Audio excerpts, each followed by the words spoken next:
Hey, what's up, you guys? Welcome to the Jetty Jet Show. How are you guys doing? I'm doing pretty good. What is this? This is actually some work that I did a long time ago for Fairygardening, a gardening company that produces like miniature houses and fairies and gargoyles and all kinds of crazy stuff. I'll post their website in the description below. But basically, this is the sketching process that I took in designing their miniature sculptures. These sculptures, well, this character Luciana is the one I'm doing now, is actually based off pre-existing designs by another artist. Really sweet and simple, but a little bit too like 2D or cartoony for actual 3D models. So basically, the company found me on DeviantArt and basically had me do these designs for them, and I was just like ecstatic, jumping for joy, because what can be more fun than drawing a bunch of fairies. um, but yeah, I had a lot of fun, and right now I'm just experimenting with different poses and gestures. So like if you look at this one, this is actually the same one that you guys see on the left, just looking a little bit more in the front, like turned slightly. So yeah, if you guys are watching the video and not really paying attention to me, then good, because you could see like my process. I'm drawing really simple shapes, just enough to capture like the basically the gesture of the arms and legs and just the pose. Even for the faces, I don't even worry about the face yet. I'm only worried about the direction of the body, where they're facing, and I do that like by drawing like a crosshair or a T on their faces to see where they're facing, and you can do that for their chest, their arms, their legs, anything. But basically right now I'm just trying to capture that pose. So yeah, these fairies actually are already complete and made and turned into sculptures, and it's freaking crazy because it's never happened before for me. It's the first time I've ever done anything like this. So yeah, these have been modeled, and I'll put like the catalog where you guys can see the final stuff in the description. If you guys are following me on my Instagram, JettyJetGram, you will see that I've been posting the final drawings for I think like four characters so far.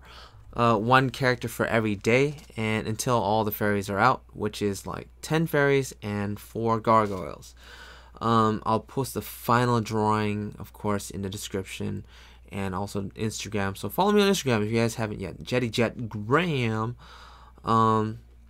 I still have more fairies to design. I think like 10 more fairies, and then like a bunch of doors and stuff. But for this video, I'm just focusing on sketches, because the video was actually like 3 hours long, and I just like spent all day just chopping it down, and to get it this short. So we'll split it up into 2 parts. This one, the sketching process, and then later the inks and colors.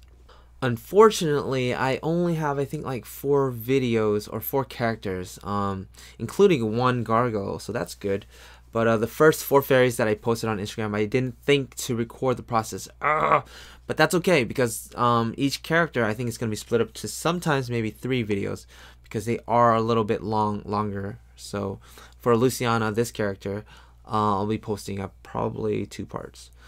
So anyways, back to the drawing. As you can see, right now I'm like trying to figure out her stomach that fits underneath the dress, because I'm drawing like clothing, but then when you're drawing clothing, sometimes it gets lost, or the anatomy gets lost. So all you gotta do is just draw some guides underneath, if you know your anatomy, to make the clothes look believable. And since it is going to be a 3D model, you want to make sure that the designs look solid, like actually 3D. So this is definitely the whole way through, I'm keeping in mind how would this look in 3D space, which is something you should do if you are looking to draw realistic anyway. So as you guys can see, I'm still blocking in some rough draft lines.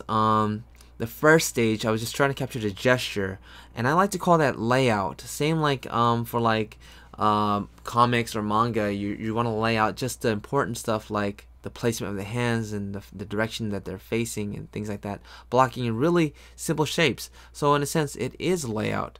And then before this stage, right now I'm actually just roughing in the final lines, but before this, I would call it rough draft stage number 1, and that's when I'm trying to get the details in but it can be super messy. It doesn't matter if it's really messy. Rough draft detail number 2. This is what I'm doing now. It's when I'm darkening these lines in. Is the last step before you ink. So this stage really helps you in your inking process. It can be a little messy, but you want it to be as clean as possible so that you know exactly what you're doing when you're inking. And this stage works well. This process works well if you're gonna have a really super clean inking kind of illustration. If you want nice clean lines. But if you wanted to like more kind of a painterly style, you don't have to ink over this. You can just paint over it. And as a matter of fact, you can start painting before this stage. You can even paint like right after the gesture, depending on, you know, how loose you want it to look or how painterly you want it to look. Do you want to favor your lines or do you want to favor your paints? Video's coming to an end, but thanks so much for watching, guys. I hope you guys enjoyed it. Take care, and hopefully I get the next video out to you guys. Just peace.